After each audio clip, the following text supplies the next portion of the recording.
Dizem que as mãos de um pianista contam histórias. As minhas? Elas falam de sonhos interrompidos, dores persistentes e segredos guardados por 21 anos. Me chamo Rosa Oliveira, tenho 42 anos, e até ontem eu era apenas uma operária de fábrica lutando contra a fibromialgia e criando minha filha sozinha. Então recebi um convite para jantar com os pais do noivo dela, gente rica, sabe como é. O que deveria ser uma noite de formalidades se transformou numa armadilha cruel quando eles pediram o cardápio inteiro e depois desapareceram, me deixando com uma conta astronômica que eu jamais poderia pagar. Com a dignidade em frangalhos e sem saída, ofereci a única coisa que me restava. Sei tocar piano. Posso trabalhar para pagar a conta? Foi assim que me vi sentada diante daquele piano de cauda, dedos doloridos tocando a melodia que compus há tanto tempo. O restaurante inteiro parou. Garçons congelaram com bandejas no ar, clientes esqueceram seus pratos caros, enquanto as notas fluíam. Mal sabia eu que aquela música reviveria uma história que eu passei 2 décadas tentando esquecer. Cheguei em casa arrastando os pés, sentindo cada músculo do corpo implorar por descanso. A fábrica hoje estava um inferno, a supervisora pegando no meu pé por causa de 2 costuras tortas, como se minhas mãos não estivessem queimando de dor. Joguei a bolsa no sofá puído e olhei para o piano encostado na parede, aquela relíquia da vovó Conceição que eu não tinha coragem de vender. Será que algum dia vou parar de me punir por ter escolhido ser mãe em vez de pianista? Não consegui resistir. Sentei no banquinho que rangia e toquei algumas notas, sentindo a música fluir dos meus dedos como água de uma nascente há muito represada. Por um momento, esqueci quem eu era. Rosa, a operária, a mãe solo, a mulher com fibromialgia. E voltei a ser apenas Rosa, a pianista. Aquela melodia, nossa melodia. Ainda consigo sentir o gosto salgado das lágrimas quando a compus, pensando nele. Vocês já amaram alguém ao ponto de doer fisicamente? O som da chave na porta me trouxe de volta à realidade. Rapidamente fechei a tampa do piano e massageei as mãos doloridas, engolindo um comprimido seco que escondi na manga quando ouvi os passos se aproximando. A dor era minha companheira constante, mas Amanda não precisava saber disso. O médico disse que a fibromialgia piorava com o estresse emocional. Que piada cruel, não? Como não se estressar sendo mãe solo ganhando um salário mínimo? Forcei um sorriso quando a porta se abriu. Mãe, o que acha desse batom? Muito vermelho? Amanda girava na frente do espelho, linda como sempre. Tentei esconder o cansaço no meu olhar enquanto a observava, tão cheia de vida aos 21 anos. Como consegui criar essa moça incrível sozinha, com meu salário miserável e essas mãos que parecem pegar fogo a cada mudança de tempo? Às vezes me pergunto se fiz a escolha certa ao fugir daquela noite, sem dar chance para explicações. Fica lindo em você, filha. O Lucas vai babar, respondi, ajeitando uma mecha do cabelo dela. Ela sorriu, revelando aquela covinha na bochecha esquerda, idêntica à do pai. Ah, o Jorge da farmácia perguntou por você de novo. Acho que ele está interessado, mãe. Amanda me olhava com aquela expressão conspiratória que me fazia rir. Como se eu tivesse tempo ou energia para romances. Mal consigo dormir sem acordar, gemendo de dor. Não tenho tempo para homem nenhum, Amanda. Nem todo mundo precisa de um par para ser feliz. Ela revirou os olhos, inconformada. E esse jantar com os pais do Lucas? Tá nervosa? Ela mordeu o lábio, exatamente como o pai fazia quando estava ansioso. Na verdade, a gente tá noivo, mãe. E eles querem te conhecer. Senti meu estômago afundar. Jantar com os pais riquinhos do Lucas, com aquelas mãos calejadas e unhas curtas de operária? Que filme de terror seria esse? Vou pegar meu celular, esqueci de mostrar as fotos do restaurante. Amanda saiu saltitante para o quarto, me deixando sozinha com meus pensamentos turbulentos. Aproveitei aqueles segundos de solidão para abrir a gaveta secreta sob o piano. Meu pequeno cofre de memórias. Lá estavam elas, organizadas por data, amareladas pelo tempo. Minhas cartas para Mateus, o homem que nunca soube que tinha uma filha. 21 anos de confissões jamais enviadas. Peguei a primeira, escrita com a caligrafia trêmula de uma jovem grávida e apavorada. Mateus, tem uma vida crescendo dentro de mim, nosso bebê. Mas depois do que vi naquele dia, não sei se posso confiar em você para criar uma criança.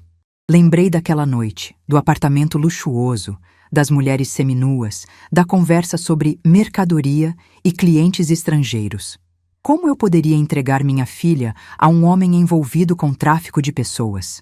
A carta de 10 anos atrás me fez engolir em seco. Amanda perguntou sobre você hoje.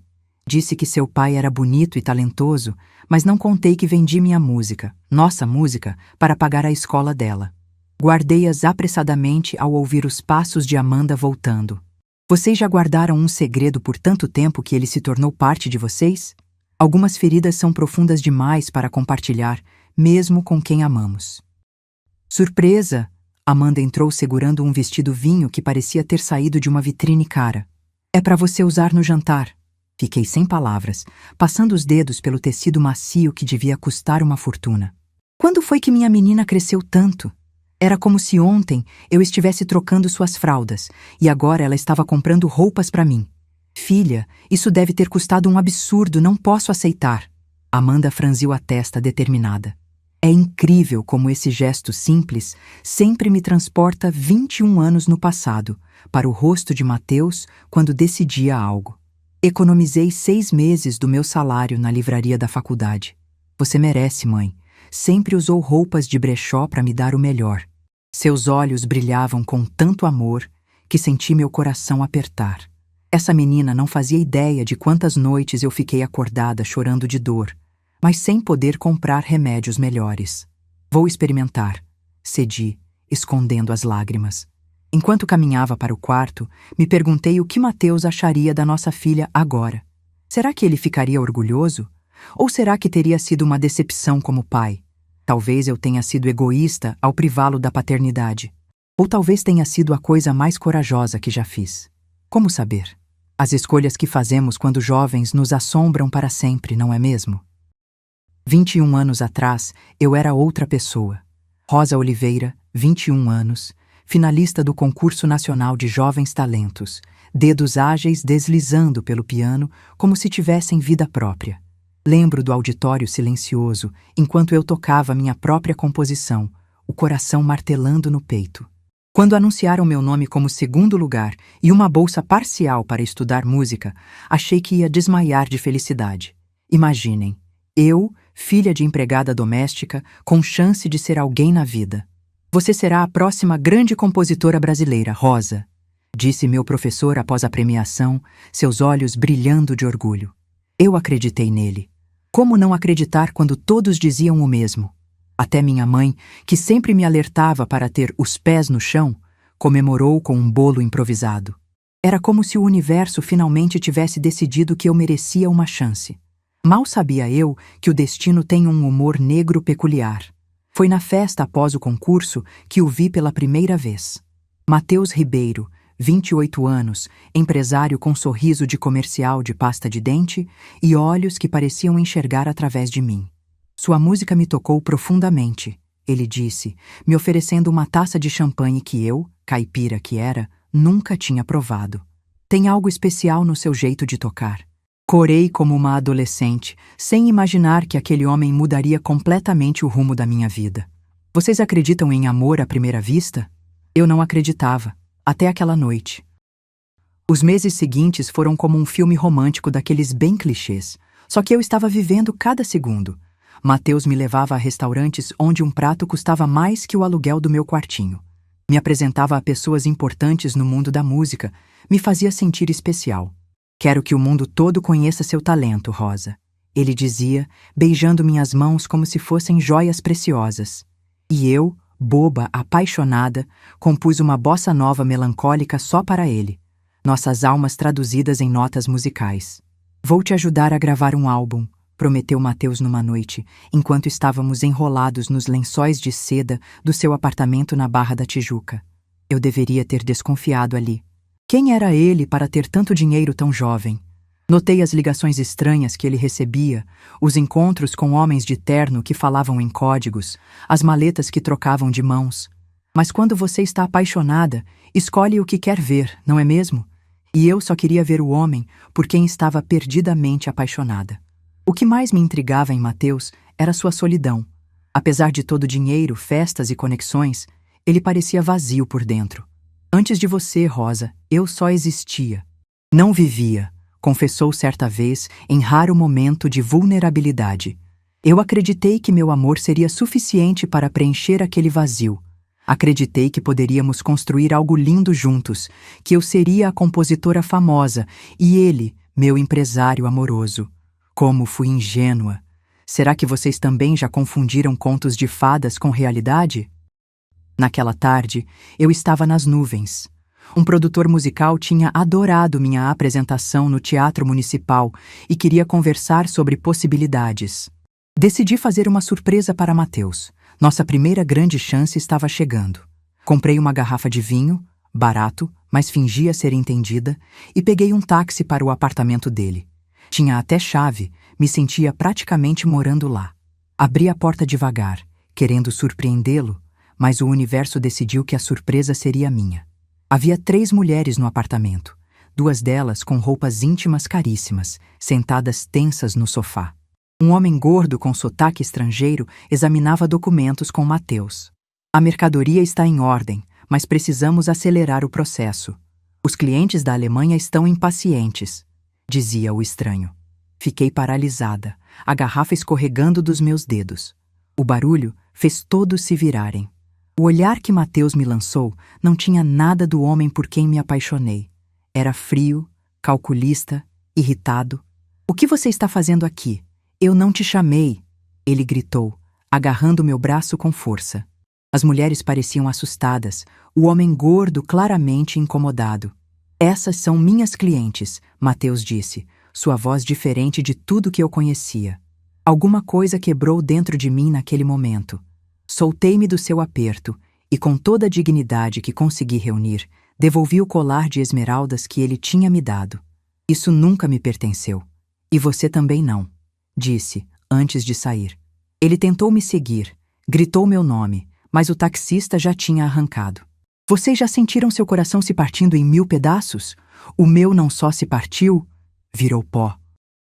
O ônibus para Petrópolis balançava na estrada sinuosa e eu também balançava, entre náuseas da gravidez recém-descoberta e ondas de pânico. 3 dias antes, o médico do posto de saúde tinha confirmado: "Parabéns, você está grávida de aproximadamente 6 semanas." Eu tinha saído de lá em estado de choque. Um bebê. Um bebê de um homem que eu agora acreditava ser um traficante de mulheres. Como isso pôde acontecer comigo?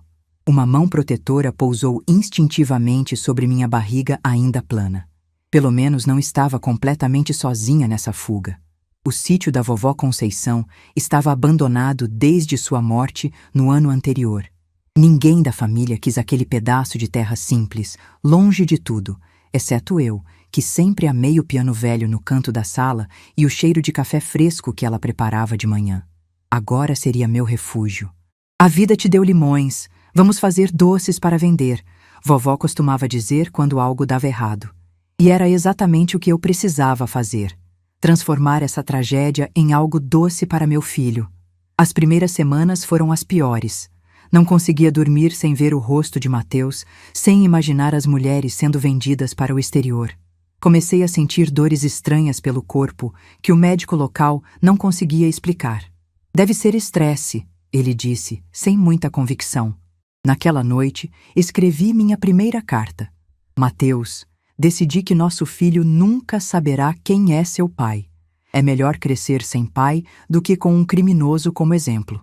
Dobrei o papel com cuidado e guardei numa caixinha, sem coragem de enviá-la. Foi a primeira de muitas. Os anos seguintes se passaram num borrão de fraldas, noites sem dormir e preocupações financeiras. Vendi doces na feira, dei aulas de piano para crianças da vizinhança, aceitei faxinas nos fins de semana, tudo para ver Amanda crescer saudável e feliz. Meu piano, antes instrumento de sonhos, virou ferramenta de sobrevivência.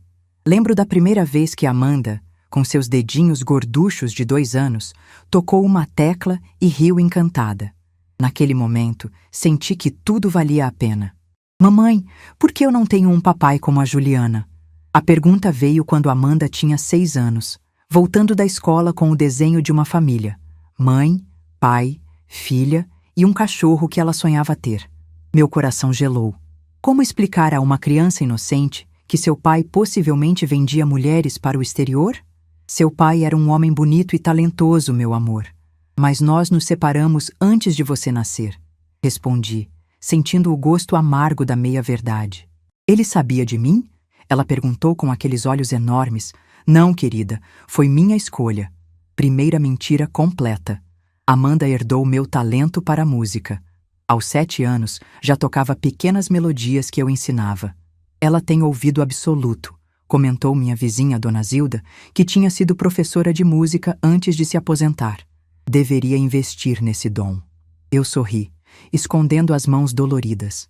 A fibromialgia piorava a cada ano, tornando cada nota tocada uma pequena tortura. Mas como explicar isso a uma filha que se iluminava ao piano? Algumas dores valiam a pena, eu repetia a mim mesma.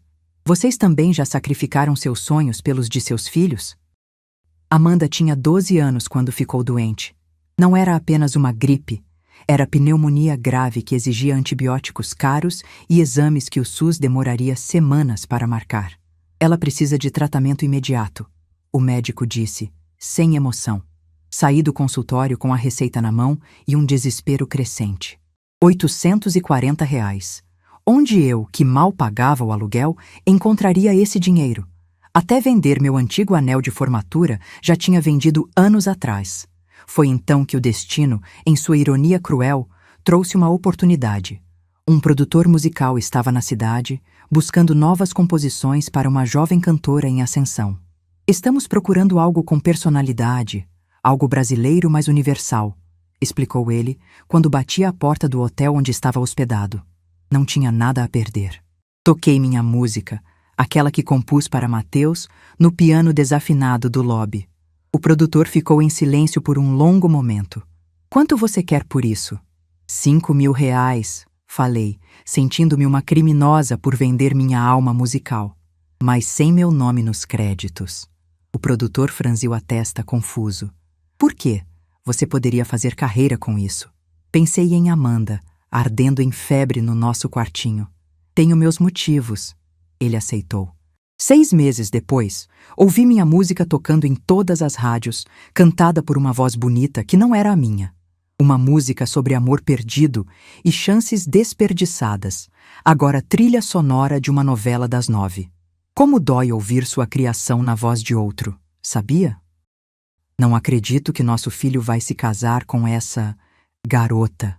A voz de Carmen Vasconcelos ecoava pela sala de estar da mansão em Ipanema, suas unhas perfeitamente manicuradas tamborilando na mesa de centro de mármore. Ronaldo, seu marido, servia-se de mais um uísque 12 anos. Lucas sempre foi rebelde, querida. Lembra quando ele quis estudar fotografia em vez de administração? Ele revirou os olhos como se aquilo fosse o cúmulo da insensatez.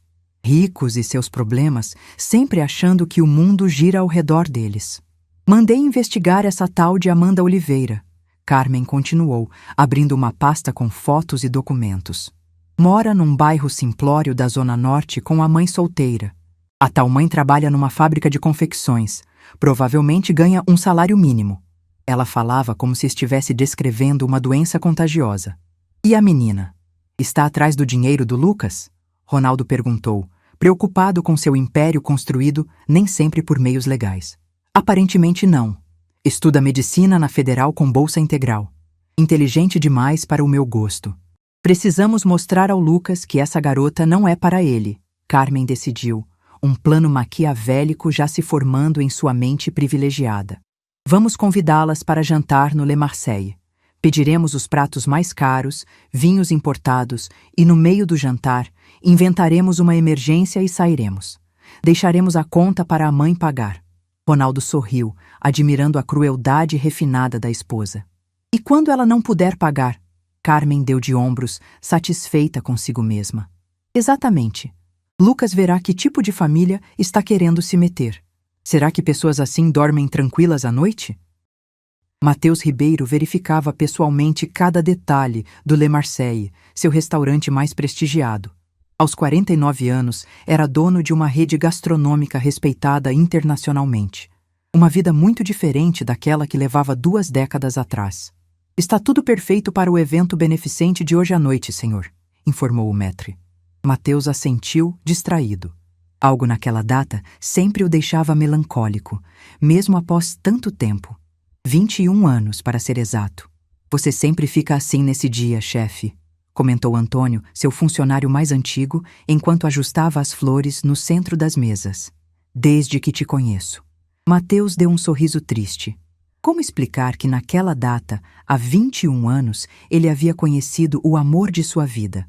Uma pianista de talento extraordinário que desapareceu sem deixar rastros após um terrível mal-entendido.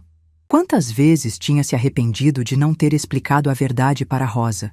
Que aquele negócio era apenas uma agência de casamentos para estrangeiros. Questionável, sim, mas não o tráfico humano que ela imaginou.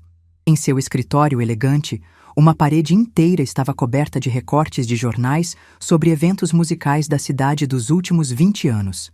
Cada concerto, cada festival, cada novo talento, tudo meticulosamente documentado na esperança de encontrar alguma pista sobre Rosa. Senhor, temos um problema, interrompeu André, o gerente, parecendo aflito. O pianista cancelou. Teve um acidente de carro a caminho. Mateus passou a mão pelo rosto. Encontre outro. Pague o dobro se for preciso. Mal sabia ele que o destino, após 21 anos de separação, finalmente tinha decidido ser generoso. Entrei no Le Marseille, sentindo-me um peixe fora d'água. Aquele vestido vinho que Amanda me deu era bonito, mas não conseguia esconder minha verdadeira natureza. Uma operária com mãos calejadas e postura cansada. O lugar era intimidante. Lustre de cristal, talheres de prata, garçons em trajes formais. Mãe, respira. Vai dar tudo certo, Amanda sussurrou apertando minha mão. Estava linda, minha filha, como se tivesse nascido para frequentar lugares assim. Será que Mateus frequentava restaurantes como esse? A pergunta intrusa me pegou de surpresa. Sejam bem-vindas! A voz afetada de Carmen Vasconcelos cortou meus pensamentos. Alta, magra, cabelos impecavelmente tingidos, joias discretas, mas obviamente caríssimas. Ao seu lado, Ronaldo, um homem corpulento de terno italiano, me avaliava como quem examina uma mercadoria defeituosa. Amanda, querida, que bom finalmente conhecer a garota que roubou o coração do nosso Lucas. Carmen disse, beijando o ar próximo às bochechas de minha filha. Para mim, apenas um aceno de cabeça. Claro. A senhora mora na Zona Norte, não é mesmo? Como é o nome do bairro? Carmen perguntou enquanto nos sentávamos, fingindo interesse. Engenho de Dentro, respondi, erguendo o queixo. Não me envergonhava de onde vivia. Ah, sim, passei por lá uma vez. Muito peculiar. O tom condescendente fez meu sangue ferver, mas mantive o sorriso. Por Amanda, eu aguentaria qualquer coisa. Até mesmo esses riquinhos metidos à besta, que claramente já tinham decidido que não éramos boas o suficiente. Se ao menos eles soubessem que minha filha tinha mais talento e inteligência no dedinho que eles em gerações inteiras de sangue puro. E o que a senhora faz, Dona Rosa? Ronaldo perguntou, depois de pedir uma garrafa de vinho francês sem nem olhar o preço. Trabalho numa fábrica de confecções. Sou supervisora de acabamento, respondi, tentando dar importância ao cargo que consegui após 15 anos costurando. Vi o leve erguer de sobrancelhas, o olhar trocado entre o casal. Amanda apertou minha coxa por baixo da mesa, um aviso silencioso para eu ficar calma. Como ela me conhecia bem. Interessante, murmurou Carmen, claramente achando o oposto. Garçom, vamos começar com o foie gras, e depois quero o lagostim ao molho de trufas. Carmen ordenou, sem consultar ninguém. E traga outra garrafa desse Bordeaux. Engoli em seco ao ver os preços no cardápio. Uma entrada custava mais que minha cesta básica do mês. Amanda também parecia desconfortável, mas Lucas, um rapaz simpático que chegou atrasado, tentava amenizar o clima. Rosa, Amanda me disse que você toca piano, comentou. Antes que eu pudesse responder, Carmen interrompeu. Oh, querido, recebi uma mensagem urgente do escritório. Precisamos ir. Ronaldo checou o celular com falsa surpresa. Sim, é aquele caso importante. Vocês nos desculpem. Em menos de 5 minutos, os dois tinham desaparecido, deixando apenas Lucas constrangido. Preciso resolver isso, me desculpem, ele disse, beijando Amanda rapidamente antes de sair atrás dos pais. E assim ficamos, eu e minha filha, olhando uma para a outra em choque. O garçom se aproximou com a conta numa bandeja de prata. Quando vi o valor, R$ 4.742, meu estômago despencou. 3 meses do meu salário. Mãe, eles armaram pra gente. Amanda sussurrou, horrorizada. Pela primeira vez em muito tempo, senti vontade de chorar em público. Como sair dessa humilhação com dignidade? Senhor, houve um problema. Os outros convidados tiveram uma emergência. Tentei explicar ao garçom, que mantinha a expressão impassível. Não tenho como pagar essa conta agora, mas posso deixar meus documentos e voltar amanhã com o dinheiro. Minha voz tremia. Era mentira, claro. Não tinha como conseguir esse valor nem em 1 mês. O garçom chamou o gerente, um homem elegante chamado André, que me olhava com uma mistura de pena e irritação. Senhora, entendo sua situação, mas o restaurante tem regras, disse André em tom profissional. Posso trabalhar para pagar, ofereci desesperada. Sei cozinhar, limpar, organizar.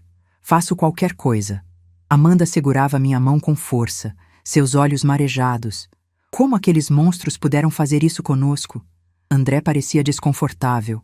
Não sei se... Interrompi jogando minha última carta. Sei tocar piano também. Fui pianista profissional. Uma meia-verdade que talvez salvasse nossa dignidade. O rosto de André se iluminou. Piano?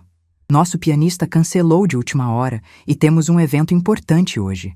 Ele olhou para o relógio, visivelmente estressado. A senhora poderia tocar agora? Por 2 horas? Massageei minhas mãos doloridas por baixo da mesa. A fibromialgia estava particularmente cruel naquele dia. Mas que escolha eu tinha? Posso sim, respondi forçando um sorriso. Só preciso de um momento para me preparar. Enquanto seguia André até o piano de cauda no centro do salão, pensei. 21 anos tentando fugir da música, e ela me encontra no momento mais humilhante da minha vida. Irônico, não? O piano de cauda negro brilhava sob as luzes suaves do restaurante, imponente e intimidador. Sentei no banco, ajustando a altura, sentindo todos os olhares dos clientes ricos sobre mim. Minhas mãos tremiam, parte pelo nervosismo, parte pela dor crônica que me acompanhava há 2 décadas. Respirei fundo. Que música tocar num momento como esse? Só havia uma possibilidade, não é? Aquela que me assombrava, aquela que vendeu sem meu nome, aquela que compus para ele. Os primeiros acordes saíram hesitantes, meus dedos relembrando caminhos há muito abandonados. Mas logo a música fluiu, como se nunca tivesse parado de tocá-la. Era uma bossa nova melancólica que falava de amor perdido, chances desperdiçadas e, paradoxalmente, esperança. Fechei os olhos, deixando-me levar. Por alguns minutos, não era mais Rosa a operária com fibromialgia. Era novamente Rosa a pianista, a compositora, a mulher que sonhava conquistar o mundo com sua música. O salão caiu em silêncio. Garçons pararam de servir, clientes esqueceram suas refeições caras. Vi de relance André, o gerente, comentando algo com um garçom. É aquela música da novela, não é? A que tocava no rádio há anos atrás. Uma senhora idosa enxugou uma lágrima discretamente. Essa música sempre me emociona, comentou com seu acompanhante. Se ela soubesse que a verdadeira compositora estava ali, tocando por necessidade e não por escolha, mas talvez fosse melhor assim. Algumas histórias são dolorosas demais para compartilhar com estranhos, não acham? No escritório luxuoso nos fundos do restaurante, Mateus analisava planilhas financeiras quando as primeiras notas chegaram a seus ouvidos. Levantou a cabeça abruptamente, como um cervo que fareja perigo. Conhecia aquela melodia como conhecia sua própria respiração. Era a música deles, a composição que Rosa tinha criado anos atrás. Mas não era a versão comercial que tocava nas rádios. Tinha nuances, pequenas variações que só o compositor original conheceria. Seu coração disparou violentamente. Seria possível depois de tanto tempo? Impossível, murmurou, largando a caneta e levantando-se como que em transe. Saiu do escritório, seguindo a música como um homem hipnotizado. 21 anos procurando em hospitais, contratando detetives, colocando anúncios em jornais, tudo em vão. E agora, justamente hoje, no aniversário do dia em que se conheceram, essa coincidência absurda, o destino tinha um senso de humor peculiar. Atravessou o corredor com passos cada vez mais rápidos, o coração ameaçando sair pela boca. Quando chegou ao salão principal e viu a mulher ao piano, Mateus congelou. Os anos tinham passado, cabelos com alguns fios grisalhos, linhas de expressão no rosto, mas era ela, sem dúvida alguma. Rosa. Sua Rosa, que desapareceu naquela noite após o terrível mal-entendido. Uma torrente de emoções o atingiu. Alívio, alegria, raiva, culpa. Os funcionários observavam confusos a reação do sempre composto patrão. "Senhor, está tudo bem?" perguntou um garçom. Mateus não conseguiu responder. Como explicar que acabava de encontrar o fantasma que o assombrou por 2 décadas inteiras? "A performance foi incrível, senhora Oliveira. Os clientes adoraram", elogiou André, me conduzindo para longe do piano após 2 horas de apresentação. Minhas mãos latejavam de dor, mas sentia uma estranha satisfação. "Vamos acertar os detalhes no escritório, se não se importa." Segui-o pelos corredores elegantes, preocupada com Amanda, que tinha ficado esperando. Quando entramos na sala, congelei. Um homem estava de costas, olhando pela janela. Quando se virou, o mundo parou de girar. Mateus. Mais velho, cabelos grisalhos nas têmporas, mas inconfundivelmente ele. "Rosa", ele disse, a voz embargada, como se tivesse acabado de ver um fantasma. E talvez tivesse mesmo. Olhei ao redor, atordoada, e notei a parede. Dezenas, talvez centenas de recortes de jornais sobre eventos musicais, concursos, festivais, todos meticulosamente organizados. Entre eles, um recorte amarelado sobre o concurso onde nos conhecemos, minha foto sorridente destacada com um círculo vermelho. "Você me procurou?" Sussurrei, incapaz de processar o que via. Ele se aproximou, hesitante. "Por 21 anos, Rosa. Por que fugiu daquele jeito? Por que nunca voltou?" Abri a boca para responder, para explicar sobre as mulheres no apartamento, sobre a conversa que ouvi, sobre meu medo e decepção, quando a porta se abriu violentamente. Amanda irrompeu no escritório, os olhos faiscando de raiva. "Onde está minha mãe? Como ousa humilhá-la desse jeito?" Ela parou ao me ver confusa. Mateus olhava para ela, paralisado. Eu podia ver seus olhos percorrendo o rosto de Amanda, notando os traços tão parecidos com os meus e com os dele. "Quem é você?" ele perguntou, a voz trêmula. Amanda, sem entender a tensão no ar, ergueu o queixo desafiadoramente. "Amanda Mateus Oliveira. E você deve ser o dono desse restaurante que permitiu essa humilhação absurda." O silêncio que se seguiu foi constrangedor. Vi o rosto de Mateus passar por uma sequência de emoções. Confusão, choque, compreensão e, finalmente, uma realização devastadora. "Mateus?" ele repetiu, olhando de Amanda para mim, buscando confirmação do que seu coração já sabia. Amanda percebeu que algo estranho estava acontecendo. "Sim, é meu nome do meio." "Por quê? O que está acontecendo, mãe?" Sua voz tinha um toque de pânico agora. Como explicar 21 anos de segredo em um momento como aquele? "Ela tem seu nome porque era tudo o que eu podia dar a ela de você."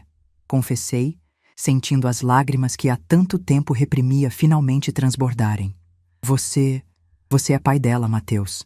Amanda cambaleou como se tivesse levado um tapa. "O quê? Não pode ser." Ela olhava freneticamente entre nós dois, procurando negar o inegável. Mas a semelhança estava lá. O mesmo formato dos olhos, o mesmo queixo determinado, até o mesmo gesto de passar a mão pelos cabelos quando nervosos. Genética não mente. "Eu tenho uma filha?" Mateus sussurrou, dando um passo vacilante em direção a Amanda, que recuou. "Não se aproxime de mim. Que tipo de pai abandona uma mulher grávida?" ela acusou, lágrimas de raiva escorrendo pelo rosto. Ele não sabia, Amanda. Intercedi, sentindo o peso de 2 décadas de segredos. Eu nunca contei a ele. Fugi sem explicação. Mateus me olhou, devastado. Por que, Rosa? O que eu fiz de tão terrível para merecer isso? Olhei para aqueles olhos que um dia foram meu mundo inteiro e soube que era a hora da verdade. Toda ela, por mais dolorosa que fosse. Vocês já tiveram que enfrentar as consequências de uma decisão tomada há 20 anos? É como abrir uma ferida que nunca cicatrizou completamente. Eu vi as mulheres no seu apartamento naquele dia. Comecei, as palavras saindo com dificuldade. Ouvi você falando sobre mercadoria e clientes estrangeiros. O que eu deveria pensar, Mateus? A compreensão surgiu em seu rosto, seguida por uma expressão de horror. A agência de casamentos? Rosa, não era o que você pensou. Apresentávamos mulheres brasileiras a empresários estrangeiros que queriam conhecer possíveis esposas. Era questionável, sim, mas completamente legal. Ele passou as mãos pelo rosto, incrédulo. Você achou que eu traficava mulheres? E o que mais eu poderia pensar? Você me humilhou na frente deles, gritou comigo. Décadas de mágoa reprimida emergiam agora. Entrei em pânico, Mateus admitiu, parecendo genuinamente arrependido. Aquele negócio não era algo de que me orgulhava, mas estava tentando ganhar dinheiro rápido. Quando você apareceu de surpresa, fiquei com medo que entendesse errado. E você entendeu. Amanda nos observava, atônita. Então, tudo isso foi um grande mal-entendido? Vocês arruinaram 3 vidas por causa de um mal-entendido? Não foi só isso, confessei, massageando minhas mãos doloridas. Descobri que estava grávida dias depois. Estava apavorada, magoada. Desenvolvi fibromialgia pelo estresse, pelos traumas. Mostrei minhas mãos, as juntas inchadas, os dedos levemente deformados. Dias bons são raros. Tocar piano se tornou uma tortura física. Mateus segurou minhas mãos com delicadeza, seus olhos marejados. Eu teria ajudado, Rosa, teria sido um pai presente. A sinceridade em sua voz fez meu coração apertar. Será que tinha cometido o maior erro da minha vida ao fugir? Não consigo processar isso, Amanda disse, dando um passo para trás, o rosto pálido como papel. Passei a vida inteira imaginando quem seria meu pai, inventando histórias na minha cabeça. E agora descubro que ele estava vivo esse tempo todo? Que é um empresário rico que mora na mesma cidade que a gente? Sua voz subiu uma oitava, trêmula de emoção. Por que, mãe? Por que me privar disso? A acusação em seus olhos me cortou como uma faca. Amanda, eu... Mateus começou, estendendo a mão para ela, mas minha filha recuou como se seu toque queimasse. Não me chame de Amanda como se me conhecesse. Você não sabe nada sobre mim. Não estava lá quando tive catapora aos 5 anos e minha mãe ficou 3 noites sem dormir. Não estava lá quando ganhei minha primeira competição de piano, nem quando fui aprovada em medicina. Suas palavras atingiam Mateus como golpes físicos, cada um mais doloroso que o anterior. Preciso de ar, Amanda declarou, caminhando em direção à porta. Mateus parecia prestes a segui-la, mas eu toquei seu braço, balançando a cabeça. Dê tempo a ela. É muita coisa para absorver. Quando a porta fechou, desabei na cadeira mais próxima, exausta.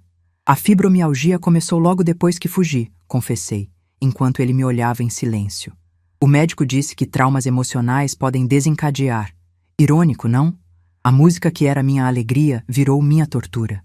Não contei sobre como vendia composições sem crédito para pagar remédios, ou como chorava de dor após cada aula de piano que dava. Algumas feridas eram profundas demais até para aquele momento de verdades. Amanda voltou apressadamente ao salão principal, lembrando que tinha deixado seu celular na mesa durante a confusão. Precisava ligar para Lucas, contar sobre essa loucura toda. O restaurante já estava quase vazio, os funcionários limpando as mesas para o próximo turno. Quando chegou à mesa onde tínhamos jantado, notou um envelope amarelado caído próximo à cadeira onde eu estivera sentada. Provavelmente caíra da minha bolsa quando me levantei apressada para seguir o gerente. Curiosa, pegou o envelope. Não estava lacrado. Parecia ter sido aberto e fechado muitas vezes. Marcelo, 2015, estava escrito na frente com minha caligrafia. O papel dentro estava gasto nas dobras, como se tivesse sido lido repetidamente. Marcelo, Amanda foi aprovada em medicina hoje. primeira da família a entrar na universidade. Chorei escondida no banheiro de alegria e tristeza. Ela tem seu cérebro brilhante, sua determinação. Às vezes me pergunto se fiz a escolha certa ao privá-lo dela. Se você teria sido o pai que ela merecia.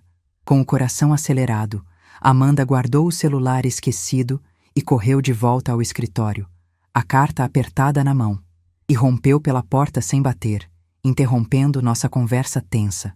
"O que é isso, mãe?" perguntou, agitando o envelope. "Por que você escrevia cartas para ele sem nunca enviar? Por quanto tempo?" Meu rosto deve ter revelado tudo, porque ela continuou. "Existem outras, não é?" Lentamente, assenti.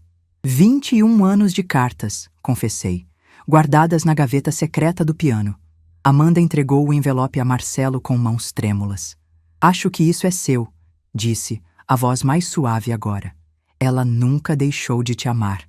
Marcelo abriu a carta com reverência, como se fosse um tesouro frágil. Em seus olhos, vi décadas de perguntas sem resposta finalmente encontrando algum sentido. A porta do escritório se abriu novamente, mas desta vez eram Carmen e Ronaldo Vasconcelos quem entravam, expressões de superioridade estampadas em seus rostos aristocráticos.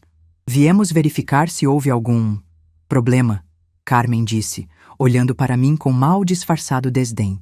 Claramente esperavam me encontrar humilhada, talvez até detida por não pagar a conta astronômica. Ao invés disso, encontraram uma cena confusa. Amanda com olhos vermelhos, eu visivelmente abalada, e Mateus segurando um maço de cartas com expressão atordoada. "Carmen, Ronaldo", Mateus cumprimentou, surpreendentemente familiar. "Não esperava vê-los aqui hoje." O casal pareceu momentaneamente desconcertado. "Mateus, você conhece essas pessoas?" Carmen perguntou confusa. Mateus se levantou lentamente, uma nova energia emanando dele. "Conheço sim. Esta é Rosa Oliveira, uma talentosa pianista e compositora." Fez uma pausa dramática. "E esta é Amanda, minha filha." O choque nos rostos do casal era quase cômico. "Sua filha? Deixa eu entender." Mateus continuou, agora com voz perigosamente controlada. "Vocês armaram para humilhar a mãe da noiva do filho de vocês? A mulher que, coincidentemente, é a mãe da minha filha?" Ronaldo empalideceu visivelmente. "Mateus, foi apenas uma brincadeira." Mateus o interrompeu. "Curioso. Sempre achei suas práticas de importação suspeitas, Ronaldo. Tenho amigos na Receita Federal que ficariam muito interessados em alguns documentos que passaram pelo meu escritório de advocacia." A ameaça pairou no ar, clara como cristal. "Se vocês interferirem na felicidade do jovem casal novamente, esses documentos podem achar seu caminho até autoridades competentes." Lucas irrompeu no escritório, ofegante como se tivesse corrido. "Amanda, graças a Deus te encontrei. Paulo, o garçom, me contou tudo." Ele parou, percebendo a tensão no ambiente e a presença de seus pais. "O que vocês fizeram?" exigiu, encarando Carmen e Ronaldo com uma mistura de decepção e raiva que nunca tinha visto no rosto do sempre calmo Lucas. Ver aquele rapaz privilegiado defendendo minha filha com tanta paixão me emocionou. Talvez eu tenha julgado mal os ricos também, generalizando como Carmen fazia conosco. "Fizemos isso para protegê-lo, querido." Carmen tentou justificar, sua voz carregada de falsa preocupação. "Essa garota não é do nosso círculo. Queríamos mostrar que ela só está interessada no seu dinheiro." Lucas olhou para a mãe como se a visse pela primeira vez. "E por isso vocês humilharam a mãe dela? A deixaram com uma conta que sabiam que ela não poderia pagar?"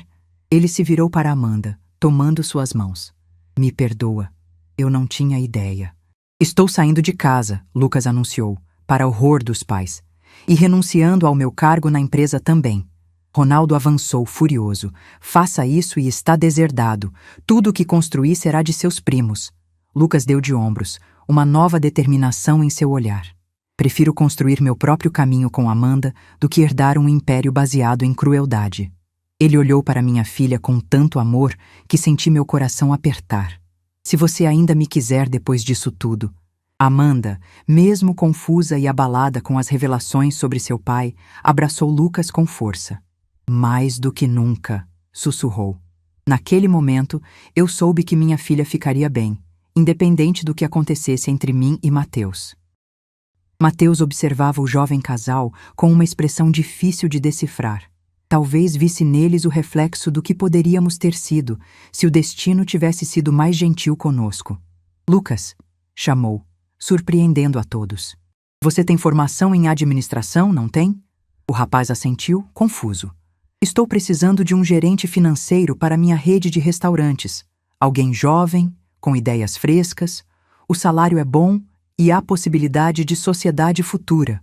Os olhos de Carmen e Ronaldo se arregalaram em choque mudo. E quanto a você, Rosa? Mateus continuou, virando-se para mim com suavidade na voz. Preciso de uma pianista residente para o Le Marseille. Sua apresentação hoje foi extraordinária. Ele hesitou, como se escolhesse cuidadosamente as próximas palavras. Também posso providenciar tratamento médico para sua condição. Conheço especialistas em fibromialgia que poderiam ajudar a reduzir sua dor. Olhei para minhas mãos, essas traidoras que me conectavam e separavam da música ao mesmo tempo. Seria possível recomeçar depois de tanto tempo? Por que faria isso por nós? Perguntei. A desconfiança de 2 décadas difícil de abandonar. Mateus sorriu tristemente. Perdi 21 anos da vida da minha filha, Rosa. E também perdi 21 anos ao seu lado. Não estou pedindo uma resposta agora. Acrescentou rapidamente ao ver minha hesitação. Estamos apenas começando nossa conversa. Ele olhou para Amanda, que observava tudo em silêncio. Só gostaria de uma chance. De conhecer minha filha. De talvez... Não completou a frase, mas seus olhos disseram o resto. De talvez reconquistar meu coração. E pela primeira vez em muitos anos, senti aquela sensação quase esquecida. Esperança. Seria possível reconstruir algo das ruínas de nossa história? 6 meses podem mudar muita coisa. Minhas mãos deslizavam pelo piano do Le Marseille com mais facilidade agora, a dor reduzida graças ao tratamento intensivo que Mateus havia providenciado. 3 sessões semanais de fisioterapia especializada, medicação adequada e até acupuntura, luxos que jamais poderia ter bancado sozinha. Mas não era só a fibromialgia que estava melhorando. Algo dentro de mim, algo que esteve adormecido por décadas, despertava lentamente, como uma planta há muito tempo sem sol que finalmente recebe luz. Senhoras e senhores, Mateus anunciou ao microfone, interrompendo minha apresentação. O restaurante estava lotado, como todas as sextas-feiras. Tenho um anúncio especial hoje. A música que acabaram de ouvir, que muitos reconhecem da famosa novela, finalmente receberá o crédito apropriado. Ele me olhou com orgulho. Sua verdadeira compositora, Rosa Oliveira, que toca para vocês esta noite, será oficialmente reconhecida. Após um longo processo legal, os direitos autorais foram restabelecidos. Houve aplausos, muitos confusos, outros entusiasmados. Uma repórter da seção cultural do jornal local tirava fotos. O que pretende fazer com os royalties acumulados? Perguntou ela depois. Sorri, já tendo planejado isso cuidadosamente. Criarei uma fundação para jovens músicos de comunidades carentes, respondi com convicção. Talentos que, como eu, poderiam se perder por falta de oportunidade. Do outro lado do salão, vi Mateus me observando com aquele olhar que ainda fazia meu coração falhar uma batida, mesmo depois de tudo. Nosso relacionamento estava sendo reconstruído lentamente, tijolo por tijolo, com a paciência de quem sabe que algumas coisas valem a espera. A praia de Búzios nunca esteve tão bonita. O mar cintilando sob o sol da tarde, enquanto cadeiras brancas formavam um semicírculo na areia. Amanda parecia uma visão no vestido de noiva simples, os pés descalços, tocando a areia, enquanto caminhava até o altar improvisado onde Lucas esperava. Do piano branco montado especialmente para a ocasião, toquei a melodia que tinha nos reunido. Não mais a versão melancólica de décadas atrás, mas uma nova, alegre e esperançosa, que compus nas últimas semanas. A música era diferente, porque eu era diferente agora. Transformada pela dor, mas também pela reconciliação. Notei Carmen e Ronaldo sentados discretamente na última fileira, visivelmente desconfortáveis, mas presentes.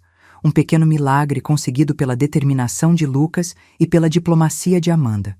Minha filha, sempre mais sábia que eu, tinha decidido que o perdão era mais importante que o ressentimento. Não quero que meu filho cresça sem conhecer os avós, ela me disse quando revelou estar grávida de 2 meses. Sim, eu seria avó. Às vezes a vida nos oferece segundas chances de formas inesperadas, não é? Mateus estava ao meu lado, virando as páginas da partitura com cuidado, mesmo sabendo que eu não precisava delas. Conhecia cada nota de cor. Durante a troca de votos, ele se inclinou, sussurrando apenas para mim. Perdemos 21 anos, Rosa. Não quero perder mais nem um dia. Tirou uma pequena caixa do bolso, abrindo-a discretamente. Um anel simples, elegante, sem a ostentação que caracterizava o antigo Mateus. Casa comigo? Perguntou, os olhos cheios de uma vulnerabilidade que nunca tinha visto antes.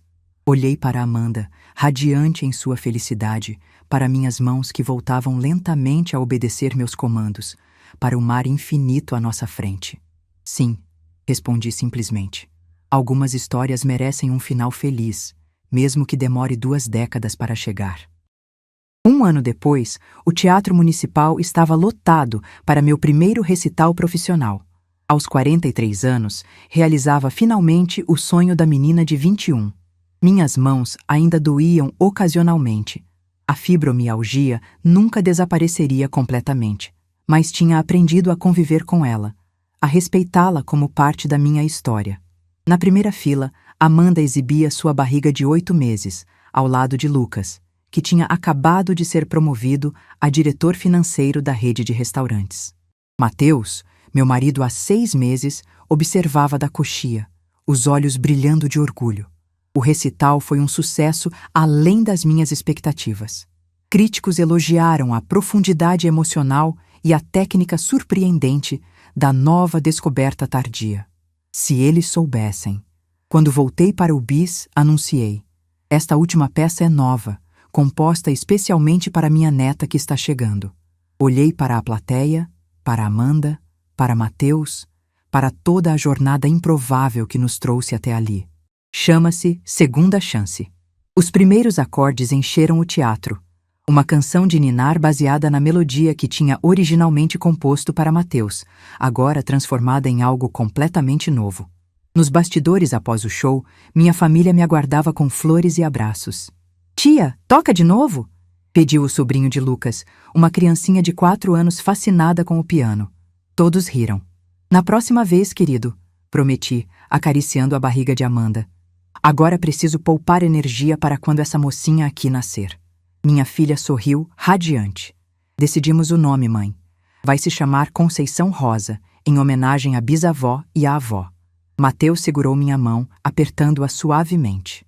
Nossas alianças brilharam sob a luz. Quem diria que depois de tudo, enganos, dor, separação, segredos, estaríamos ali, uma família improvável reconstruída das cinzas de um amor que nunca morreu completamente. Dizem que o tempo cura tudo, mas eu descobri algo diferente. O tempo não cura, transforma. E às vezes, a transformação é o maior presente de todos. Querida Conceição, você ainda não nasceu, mas já mexe na barriga da sua mãe como se estivesse dançando. Talvez uma pianista como sua avó? Escrevo esta carta para você encontrar um dia, quando for grande o suficiente para entender como a vida pode ser imprevisível e dolorosa, mas também maravilhosamente surpreendente. Sua história começou muito antes de sua concepção, em uma noite há mais de 20 anos, quando uma jovem pianista conheceu um empresário ambicioso e eles se apaixonaram perdidamente. Sabia que seu nome do meio, Rosa, carrega uma história? Não é apenas o nome da sua avó, mas também o nome de uma flor que precisa ser podada severamente para florescer mais forte. Foi assim comigo. Perdi muito, sofri muito, mas eventualmente floresci novamente. Seu avô Mateus passou 21 anos procurando por mim, enquanto eu passei os mesmos 21 anos escrevendo cartas que nunca tive coragem de enviar. Nós dois éramos prisioneiros do passado, de maneiras diferentes. Esta é minha última carta, não para seu avô, mas para você, que representa nosso futuro. A vida pode nos levar por caminhos inesperados, Conceição. Podemos perder algo precioso e achar que nunca mais teremos aquela felicidade de volta. Mas sua avó nunca deixou de acreditar em segundas chances, e é por isso que você está vindo ao mundo, como prova de que o amor, mesmo enterrado por 2 décadas, pode reflorescer mais forte do que nunca. Guarde esta carta como eu guardei as minhas, e lembre-se, nunca é tarde demais para recomeçar, para perdoar, para amar novamente. Estamos todos esperando ansiosamente para te conhecer e te amar, minha pequena segunda chance. Com todo o meu amor, Vovó Rosa.